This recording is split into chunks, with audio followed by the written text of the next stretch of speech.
आज के वीडियो में हम जानेंगे वो कौन कौन सी कॉमन मिस्टेक हैं जो बिगिनर्स जब इन्वेस्टिंग स्टार्ट करते हैं तो करते हैं। मेक इन्वेस्टमेंट इजी के मेरे यूट्यूब चैनल जिस पे इन्वेस्टमेंट की जर्नी को इजी किया जाता है, मैं पुष्पेंद्र आपका बहुत बहुत स्वागत करता हूं।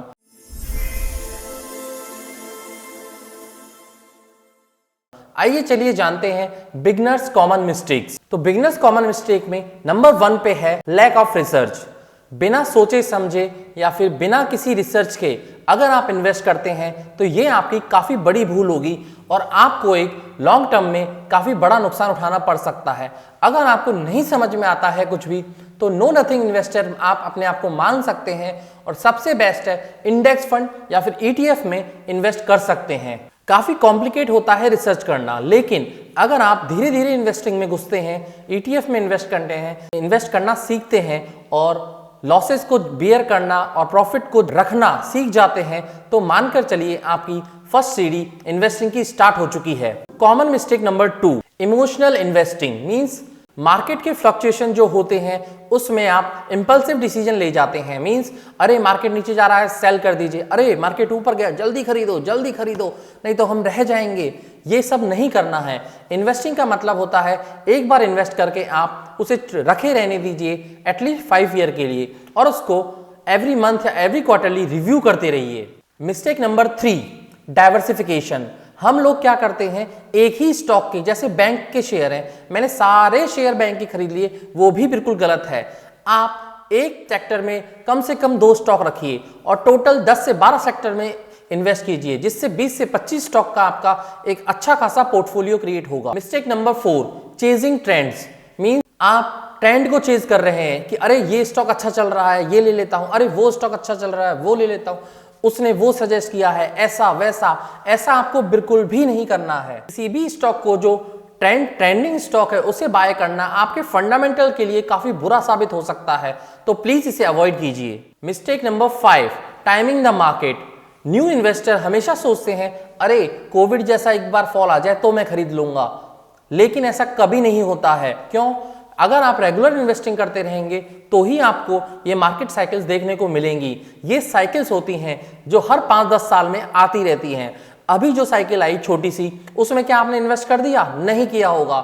मैं 100% श्योर हूं कि आपने इन्वेस्ट नहीं किया होगा, आपके अंदर फियर होगा, लेकिन आप मार्केट में बने रहते तो आप जरूर इन्वेस्ट करते। Mistake number 6, over diversification means आपने 25-30 सेक्टर के 25-30 स्टॉक ले लिए हैं और आप उनको ट्रैक भी नहीं कर पा रहे हैं, तो ऐसे डाइवर्सिफिकेशन का कोई मतलब नहीं रह जाता है। इसे ही ओवर डाइवर्सिफिकेशन कहते हैं।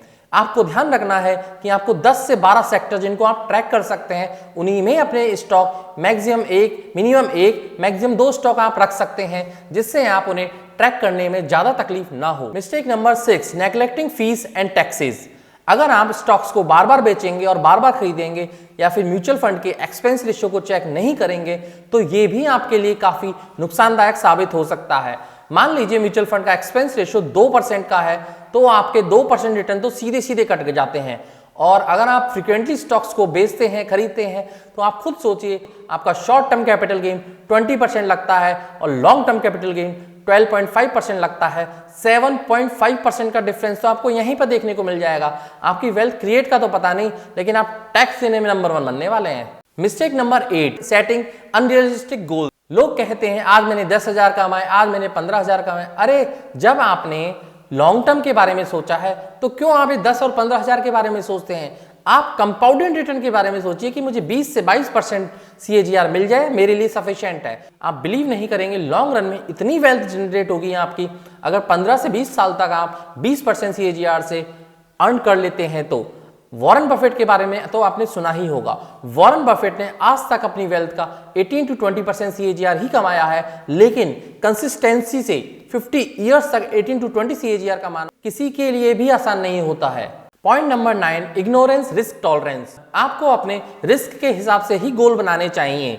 अगर कोई आपका लॉन्ग टर्म गोल है, लॉन्ग टर्म पोर्टफोलियो बनाना चाहिए। अगर आपका शॉर्ट टर्म गोल है तो आपको शॉर्ट टर्म का पोर्टफोलियो बनाना चाहिए। अगर आपकी क्लियर इन्वेस्टमेंट स्ट्रेटेजी नहीं है तो आपको बहुत भारी नुकसान उठाना पड़ सकता है। Mistake number 10, failing to have a plan means आप फाइनेंशियल प्लानिंग नहीं करते हैं, और स्टॉक्स में बिना कुछ सोचे समझे घुस जाते हैं कि मुझे बस पैसा डबल करना है। ऐसा नहीं होता है। इससे होगा ये कि आप कंफ्यूज होंगे और एक अच्छा डिसीजन नहीं ले पाएंगे। अगर आपको एक राइट डिसीजन चाहिए तो आपको ये सब नॉलेज होनी चाहिए। आप उसके लिए अच्छी अच्छी बुक्स पढ़ सकते हैं, अच्छे अच्छे आर्टिकल्स पढ़ सकते हैं, यूट्यूब पे वीडियोस देख सकते हैं और काफी कुछ है सीखने के लिए। Beginner can improve there chances of success in investing. अगर आप ये सारी मिस्टेक्स को अवॉइड कर दें और अपनी इन्वेस्टिंग की जर्नी को लगातार जारी रखें। आज के लिए इतना ही, आपसे विदा लेना चाहूंगा। मिलते हैं इसी प्रकार के अगले वीडियो में। Signing off. जय हिंद।